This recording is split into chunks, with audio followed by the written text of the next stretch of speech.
Also a rep for our local union, AFG Local 446. And I guess I gotta say this, I'm here today just as me. I'm not, my words are my own. They don't represent the VA, they don't represent the local, they don't represent AFG. I'm just me. I'm a nurse who happens to also work at the VA. And I'm mourning the loss of a fellow nurse. I'm mourning the decay also of our country. The death of Alex Pretti has hit me hard. When I see photos of Alex and learn more about him, I feel a personal connection with him. He's a nurse, I'm a nurse. He works for the VA, I work for the VA. He's concerned about social justice and change, and I am too. He likes being outdoors, doing outside things. So do I. He's kind of scruffy looking. I'm also a little scruffy looking. So I feel a bond with him. Like if we worked together, we probably would have been friends. I think Alex would know what I mean when I say this. The ICE agents that are brutalizing people in Minneapolis and other cities need help. They are in serious distress and we need to call a code BERT. Nurses here will know what I mean. When I see the behavior of these ICE agents, I see people who are in a state of distress. They seem to be in fight or flight mode. Their sympathetic nervous systems are buzzing. The ICE agents' movements are jerky, brows furrowed, they're distressed, they're scared, they're in aggressive postures, they're working in a panic state. They remind me of what it's like when you have a patient who's acting violent and irrational, and you have to call the behavioral response team. That's what you need. You need to call a code BERT. They're going to need some help to calm down. They're not okay. As a nurse, you deal with this a lot. This is one of the reasons nurses are the most injured profession. In spite of this, you still have to hold empathy for these people. You still have to come back and care for them and treat them with kindness. And you do the same thing the next day and the next day. Nursing is a great workout for your empathy muscles. In spite of being attacked, we learn to see the humanity in people and find a source of caring.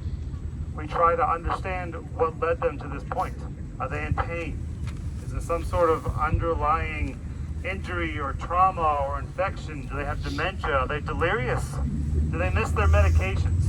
I'm struggling to do that with these ICE agents. I can see that they're scared. I understand that they bought into some kind of lie, that they believe that they're in danger from people with brown skin, from people providing mutual aid to their neighbors, from 5-year-old kids, from poet mothers of 3, from a nurse who saves the lives of veterans. These guys seem willing to sacrifice their own humanity as much as they're willing to sacrifice the lives of those who they disagree with. That is not normal. There is some sort of disease process going on here. And yet I can't call a code BERT on the ICE agents. According to a significant number of people in this country, including our president, there is nothing wrong with them. And yet my experience tells me there is something deeply wrong. And so I also mourn for this loss. They've attached themselves to a false narrative about this country. They're in panic mode, and they're dangerous, and they need help. And because of this, we all need help. Finally, another reason I mourn the deaths of Alex Pretti and Renee Good and others, the nurse, the son, the poet, the mother, is that their blood is also on my hands. And their blood is on your hands. Their blood is on all of our hands. They were killed with bullets that were paid for by our tax dollars. That's right. They were killed by people who are still employees of the federal government and paid by our tax dollars. They were killed in the name of defending our homeland.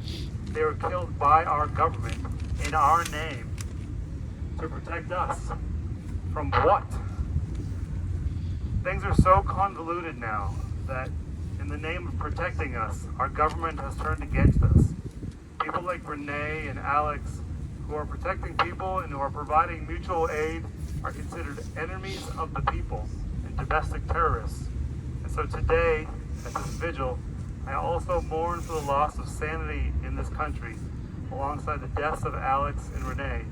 And I pray that there will be no more bloodshed.